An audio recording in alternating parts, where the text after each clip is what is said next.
Like many of you, I'm hooked on Matt Dinniman's Dungeon Crawler Carl. So here's a drawing of the main characters. There's Carl, a regular guy stuck fighting monsters in his boxer shorts, and on his shoulder is Princess Donut, his ex-girlfriend's cat, who can talk. It's a fun series. Check it out, like and subscribe. Thanks for watching.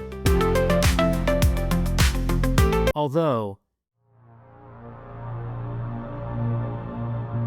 Carl and Donut are just the tip of the iceberg of insanity that is this book. So in this video, I'm going to talk about what I loved about it, and at the same time, attempt something ambitious, time-intensive, and very stupid. I'm going to draw everybody in the whole book.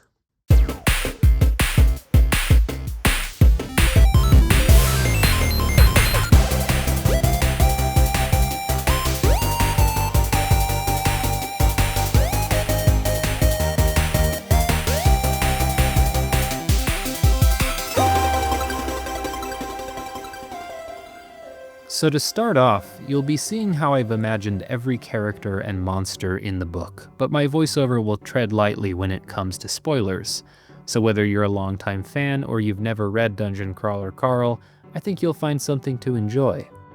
I also want to set some ground rules for who got included.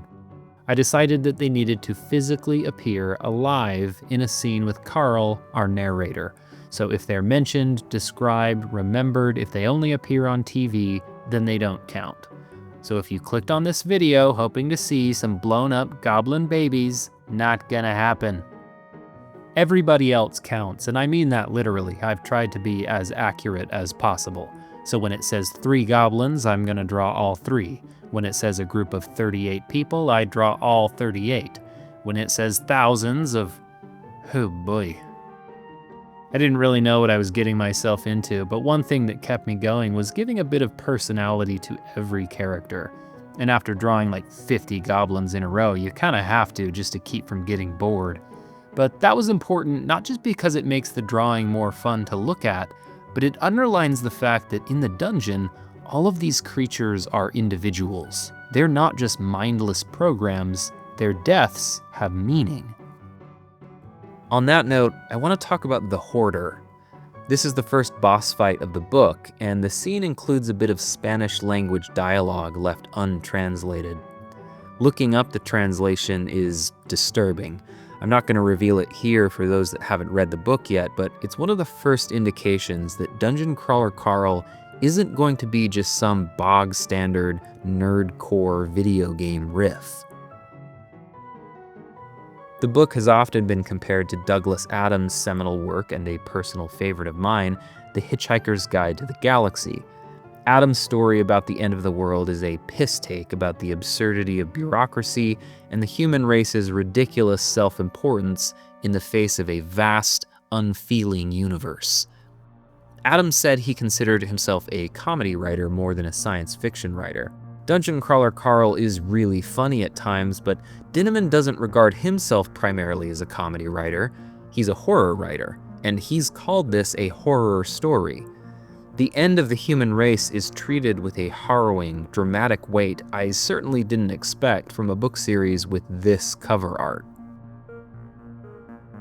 There's a really moving scene where Carl finds the body of a dead woman and realizes she was not murdered by the monsters set against them in the dungeon, but by fellow crawlers, other humans, and that her body was just left on the ground and looted.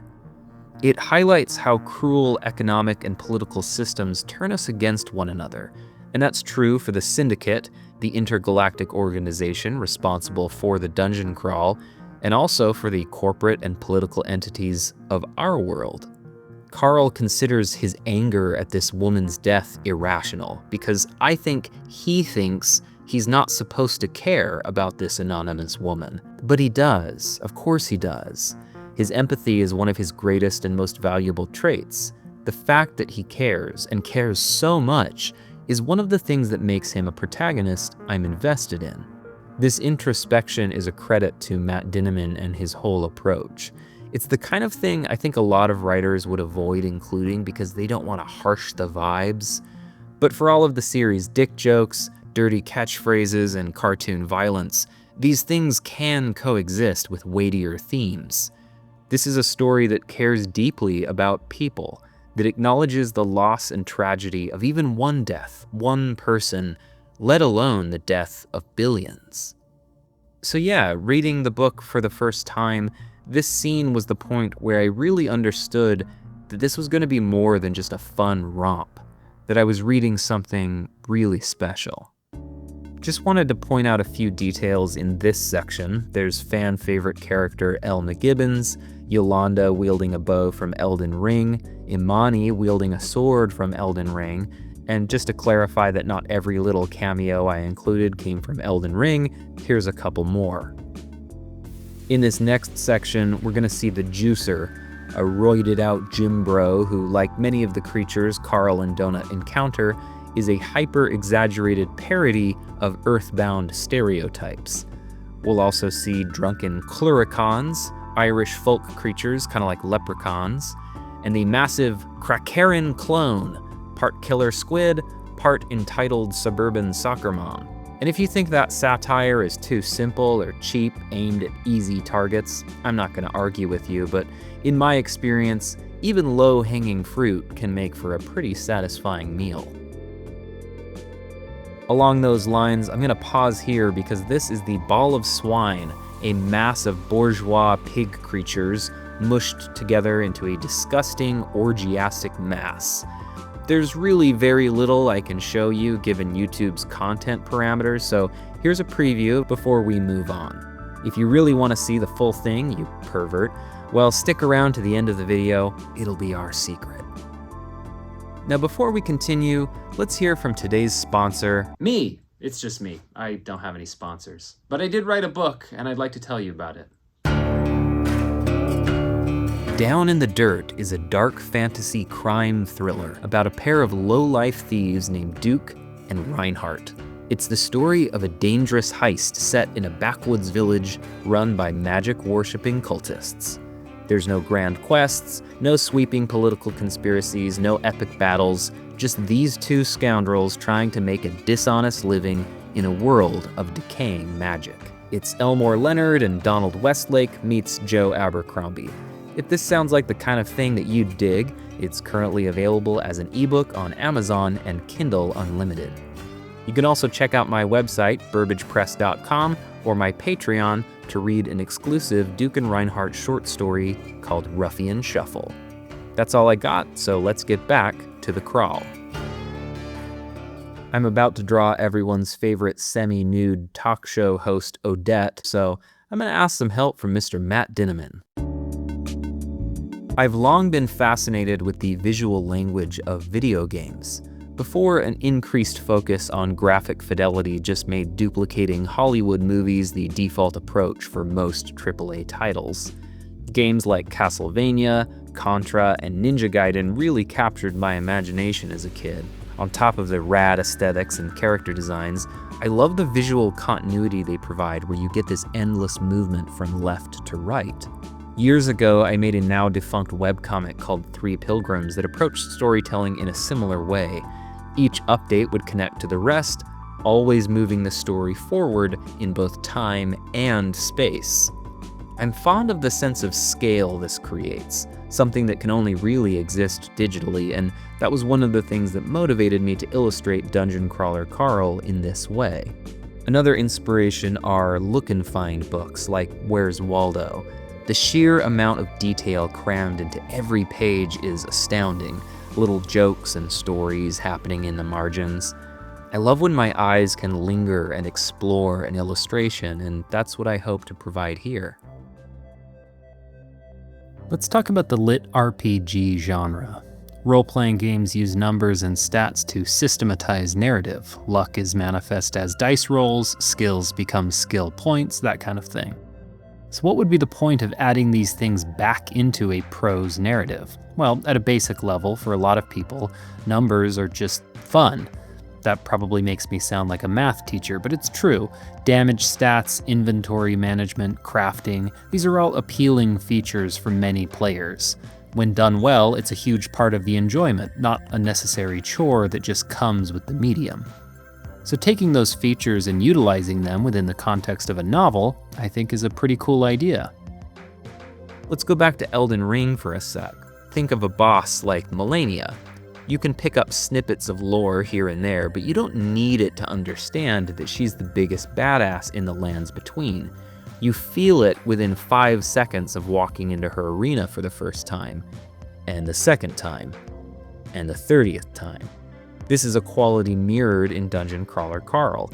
You spend almost a whole book with Carl and Donut fighting level 1, 2, and 3 monsters, so then the Rage Elemental tears in at level 93, and the number itself reinforces the narrative and makes you go, oh shit.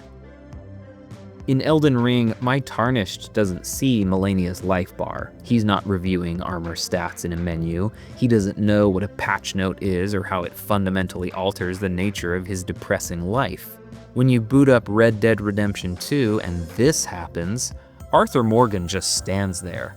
If you were truly committed to role-playing how he'd respond in this situation, he'd probably have a nervous breakdown, unable to cope with having witnessed this mind-shattering break in reality. That would be absurd because that's not really why anybody wants to play Red Dead Redemption 2. My experience and Arthur Morgan's don't have to be totally in sync. I, the player, can experience a bug and find it hilarious or frustrating, but the difference with a lit RPG like Dungeon Crawler Carl is that it's just baking that reaction into the story itself. The characters experience what the player would, because in the fiction, Carl and Donut are both player and character. In other words, Dungeon Crawler Carl isn't just using video game mechanics, it's making them diegetic. It's fun as a world-building motif, but it also serves to underscore the book's themes. Our lives and deaths are just one big game to those in power. Pawns on a chessboard they can move around to enrich themselves. They want us fighting, keeping score, battling for supremacy in the zero-sum game of capitalism, so we don't look up and see who's pulling our strings. The AI is an exception to my rule about characters needing to be physically present to be included, and while we're here, I can't help myself. New achievement! You drew every character in Dungeon Crawler Carl Book 1. Reward? A cramp in your hand and an appointment with your eye doctor. What were you expecting, a cookie? F*** you. And now, the finishing touch. I knew Matt was willing to sign pretty much anything so long as it won't land him in jail, so I showed him the work in progress and asked if he'd sign my iPad. With my Apple Pencil, not a Sharpie. There's just one quick thing I gotta add. Perfect. And that's it.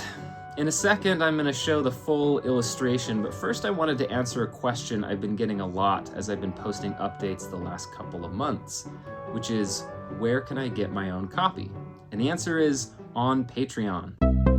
Patrons get full access to higher resolution digital files of all of my artwork. Everything I show on my channel is available there for you to download, DRM free, and completely uncensored.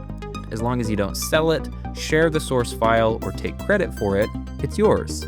So maybe you have a really long hallway, a limousine you want to wrap, or 20 friends who really like Dungeon Crawler Carl, go wild. I also post Patreon exclusive drawings and videos which you can vote for. There's also my comics, short stories, my entire library of creative work that will continue to grow. I really want to provide as much value as possible, so I hope you'll check it out. With that, thank you so much for watching. We'll see you next time.